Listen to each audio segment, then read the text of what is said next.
விசேட செய்தி ஒன்றோடு உங்களை இணைத்துக் கொள்கிறோம். இலங்கையினுடைய முன்னாள் அமைச்சர் பசில் ராஜபக்ச கதிரையிலிருந்து கீழே விழுந்து கழுத்தை உடைத்து கொண்டிருக்கக்கூடிய ஒரு சம்பவம் தான் இப்போது மிகப்பெரிய ஒரு பேசுபொருளாக மாறியிருக்கிறது, அதுவும் அமெரிக்காவிலே. இது என்ன நடந்திருக்கிறது, இதனுடைய விரிவான தகவல்களை வழங்குவதற்காக இணைந்து கொள்கிறோம் அன்பான நேயர்களே. சட்டவிரோதமான நிதி சேகரிப்பின் மூலம் கிட்டத்தட்ட 500 லட்சம் ரூபாய்கள் இதனை பயன்படுத்தி மாத்தறையில் இருக்கக்கூடிய பிரவுன்ஸ் ஹில் பகுதியில் 1.5 ஏக்கர் பகுதி நிலத்தை பெற்றுக்கொண்டார் என்பது தொடர்பான ஒரு வழக்கு இப்போது மாத்தறை நீதவான் நீதிமன்றத்தில் விசாரிக்கப்பட்டு வருகிறது. இது பல காலமாக விசாரிக்கப்பட்டு வருகிறது. இதனுடைய பல அமர்வுகள் இடம்பெற்றிருந்தாலும் ஒரு அமர்வை தவிர மற்ற எதிலுமே அவர் கலந்து கொள்ளவில்லை.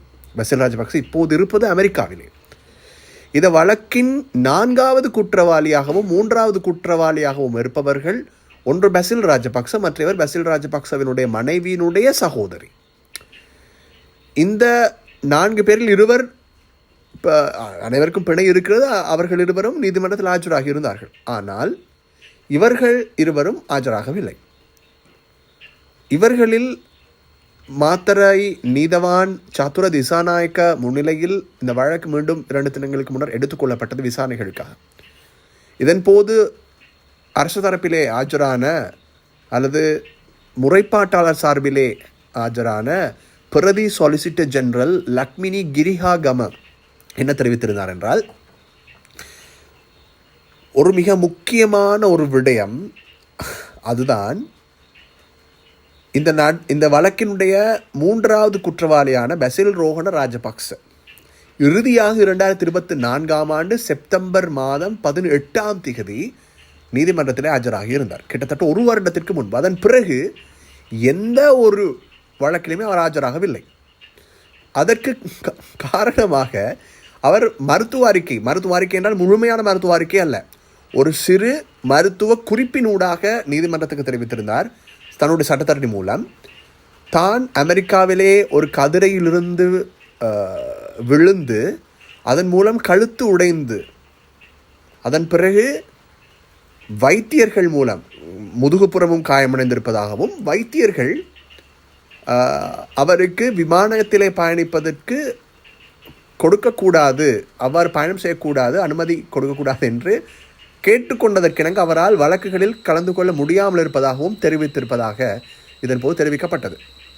அதன் காரணமாக அவர் சார்பிலே ஆஜராகியிருந்த சட்டத்தரணிகள் கடந்த வழக்கு சந்தர்ப்பங்களின் போது நீதிமன்றத்திலே முன்வைத்த மருத்துவ அறிக்கையிலே தன்னுடைய சேவை பெறுநர் இவ்வாறு நோயுற்ற நிலைமையில் இருந்தாலும் கூட அவர் ஏற்கனவே கடந்த செப்டம்பர் மாதம் ஒரு தனியார் நிறுவனத்தின் ஊடாக, அதற்கிடையே இன்னொரு விடயத்தை பார்க்கணும், அவருக்கு லெஃப்ட் சைட் சியாட்டிகா என்று சொல்லக்கூடிய ஒரு பக்கவாத நோய் நிலைமை, பக்கவாதம் என்று சொல்வதை விட பக்கவாதம் தான், அதாவது தன்னுடைய இடது பக்கமான ஒரு சீர்குலைவு அவருக்கு ஏற்பட்டிருப்பதாக தெரிவிக்கப்பட்டிருக்கிறது. உடல் ஒத்துழைக்காமை ஒரு நிலைமை ஏற்பட்டிருப்பதாக தெரிவிக்கப்படுகிறது.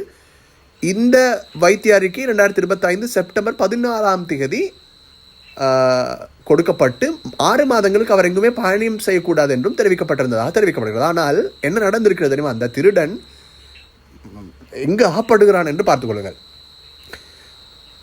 அதாவது மரங்கொத்தி எல்லா மரங்களிலும் கொத்தும், ஆனால் வாழை மரத்தில் அதனுடைய சொண்டு வருகிற போது படுகின்ற போது அது அரவணைத்துக் கொள்வதான் நினைத்துக் கொள்ளும். ஆனால் தண்டில் பட்டவுடன் சொண்டில் அங்கே வெளியெடுக்க முடியாத நிலை ஆகிவிடும் இல்லையா?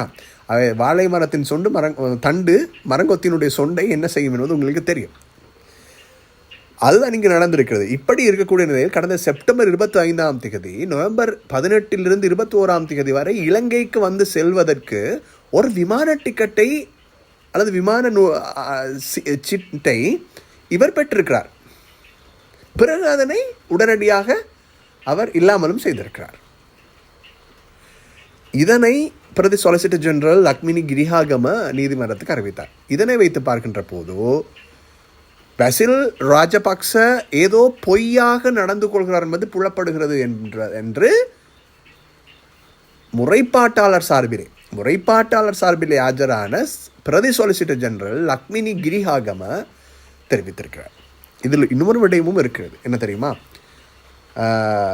இதற்கான மருத்துவ அறிக்கையை கொடுத்தவர் சிடி என்று சொல்லக்கூடிய ஒரு வைத்தியர் அங்கு அமெரிக்காவிலே, அவரினுடைய முதலாவது முறை கொடுக்கின்ற போது மருத்துவ அறிக்கைக்கு பயன்படுத்தப்பட்ட அவருடைய உத்தியோகபூர்வ அதாவது பத்திரமும் இரண்டாவது முறை பயன்படுத்தப்பட்டிருக்கின்ற பத்திரமும் ஒன்றுக்கொன்று வித்தியாசப்படுகிறது என்று தெரிவித்து நீதிமன்றம் உடனடியாக தலையிட்டு அவருடைய சட்டத்தரணிகளுக்கு அவருடைய பரிபூர்ண மருத்துவ அறிக்கையை சமர்ப்பிக்க சொல்ல வேண்டும் என்று இவர் கேட்டிருக்கிறார்.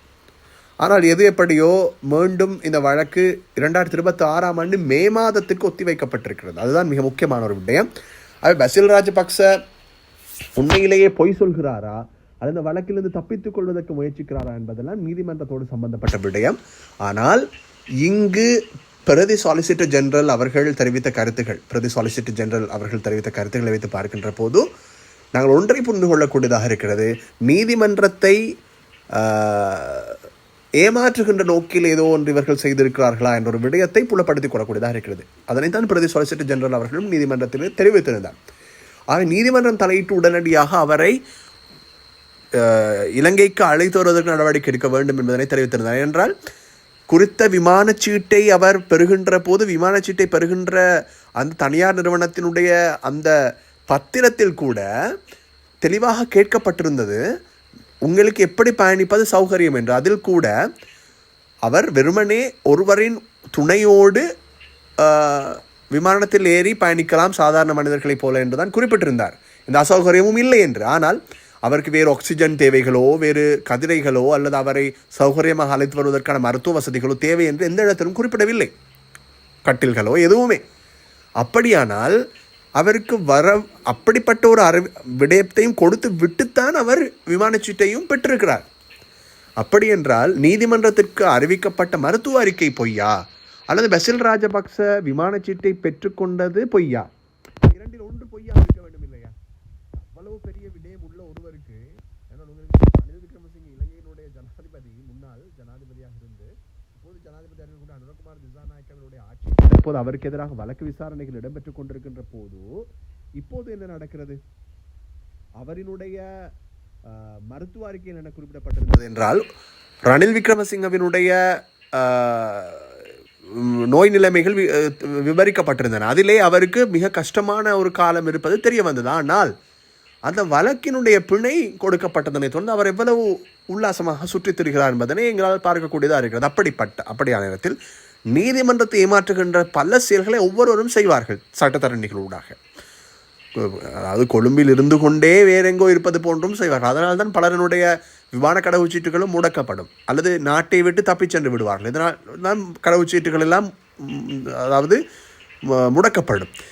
எது எவ்வாறாக இருந்தாலும் சில விடயங்களை வைத்துக்கொண்டு அவர்கள் தப்பித்து கொண்டே இருப்பார்கள். ஆனால் வந்தால் பிடிபடுவது நிச்சயம் என்பதனால் சில போது அவர் தவிர்த்திருக்கலாம் என்றும் தெரிகிறது. ஆனால் எது எப்படியோ அடுத்த தவணையில் கண்டிப்பாக அவரை ஆஜராக்க வேண்டும் என்று சரீரப்பிணையிலே பெயரிடப்பட்டிருப்பவர்களுக்கு நீதிபதி எச்சரித்ததாகவும் தெரிவிக்கப்படுகிறது.